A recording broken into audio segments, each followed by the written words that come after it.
Preface to the first edition. A number of writers, would-be Marxists, have this year undertaken a veritable campaign against the philosophy of Marxism. In the course of less than half a year, 4 books devoted mainly and almost exclusively to attacks on dialectical materialism have made their appearance. These include first and foremost studies in, it would have been more proper to say against, the philosophy of Marxism, St. Petersburg, 1908, a symposium by Bazarov, Bogdanov, Lunacharsky, Berman, Helfand, Yushkevich and Savarov, Yushkevich's Materialism and Critical Realism, Berman's Dialectics in the Light of the Modern Theory of Knowledge, and Valentinov's The Philosophical Constructions of Marxism. All these people could not have been ignorant of the fact that Marx and Engels scores of times termed their philosophical views dialectical materialism. Yet all these people, who, despite the sharp divergence of their political views, are united in their hostility towards dialectical materialism, at the same time claim to be Marxists in philosophy. Engels' dialectics is mysticism, says Berman.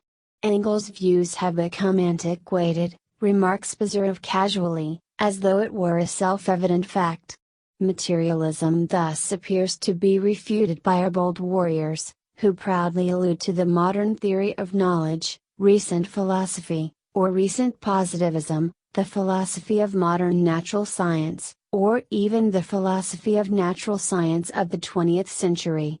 Supported by all these supposedly recent doctrines, our destroyers of dialectical materialism proceed fearlessly to downright fideism. 1-3. In the case of Lunacharsky it is most evident, but by no means in his case alone. 4. Yet when it comes to an explicit definition of their attitude towards Marx and Engels, all their courage and all their respect for their own convictions at once disappear. Indeed, a complete renunciation of dialectical materialism, that is, of Marxism, in word, endless subterfuges, attempts to evade the essence of the question, to cover their retreat, to put some materialist or other in place of materialism in general, and a determined refusal to make a direct analysis of the innumerable materialist declarations of Marx and Engels. This is truly mutiny on one's knees, as it was justly characterized by one Marxist. This is typical philosophical revisionism, for it was only the revisionists who gained a sad notoriety for themselves by their departure from the fundamental views of Marxism and by their fear, or inability, to settle accounts openly, explicitly, resolutely and clearly with the views they had abandoned. When orthodox Marxists had occasion to pronounce against some antiquated views of Marx, for instance, Mering when he opposed certain historical propositions, it was always done with such precision and thoroughness that no one has ever found anything ambiguous in such literary utterances. For the rest, there is in the studies and the philosophy of Marxism one phrase which resembles the truth. This is Lunacharsky's phrase, perhaps we, that is, all the collaborators of the studies evidently too, have gone astray, but we are seeking, p. 161. That the first half of this phrase contains an absolute and the second a relative truth, I shall endeavor to demonstrate circumstantially in the present book. At the moment I would only remark that if our philosophers had spoken not in the name of Marxism but in the name of a few seeking Marxists, they would have shown more respect for themselves and for Marxism. As for myself, I too am a seeker in philosophy. Namely, the task I have set myself in these comments is to find out what was the stumbling block to these people who under the guise of Marxism are offering something incredibly muddled, confused and reactionary. Vladimir Lenin. September 1908. Notes. 1. Fideism is a doctrine which substitutes faith for knowledge, or which generally attaches significance to faith. Lenin. 2. Interpolations in square brackets, within passages quoted by Lenin, have been introduced by Lenin, unless otherwise indicated. Ed. 3. V. Lenin in a letter to A.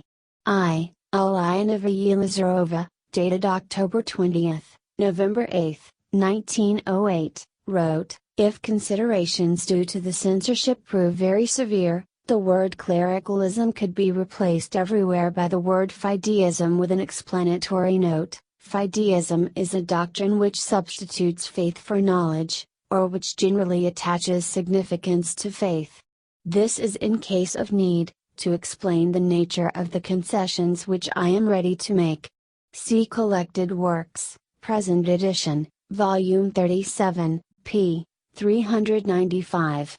In another letter to his sister, Lenin proposed replacing the word clericalism by the word shamanism, to which she answered, "It is already too late for shamanism. And is it really better?" Ibid, p. 662. From the text of the book Materialism and Empirio-criticism it can be seen that the word fideism was substituted for clericalism, although the latter word remained unaltered in some places. The note suggested by Lenin was given in the first edition of the book and was retained in subsequent editions.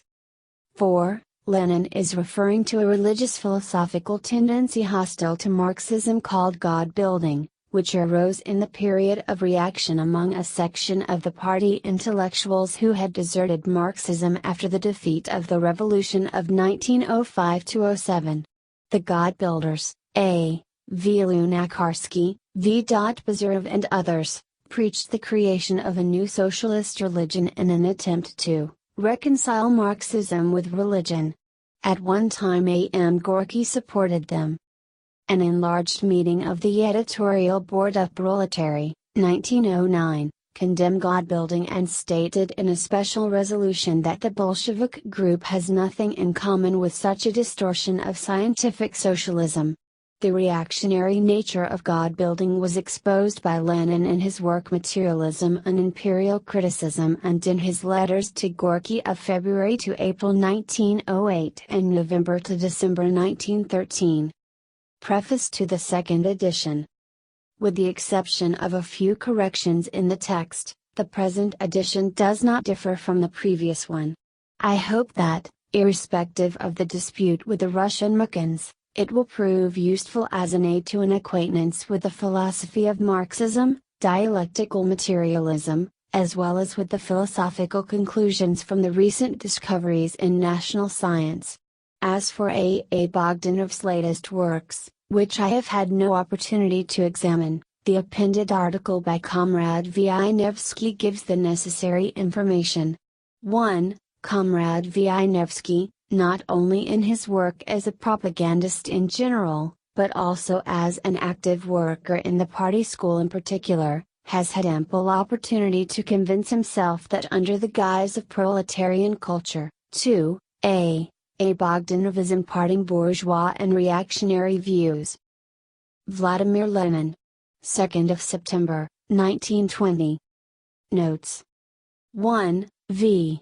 Wieniawski's article Dialectical Materialism and the Philosophy of Dead Reaction was published in 1920 as an appendix to the second edition of the book Materialism and Empirio-criticism.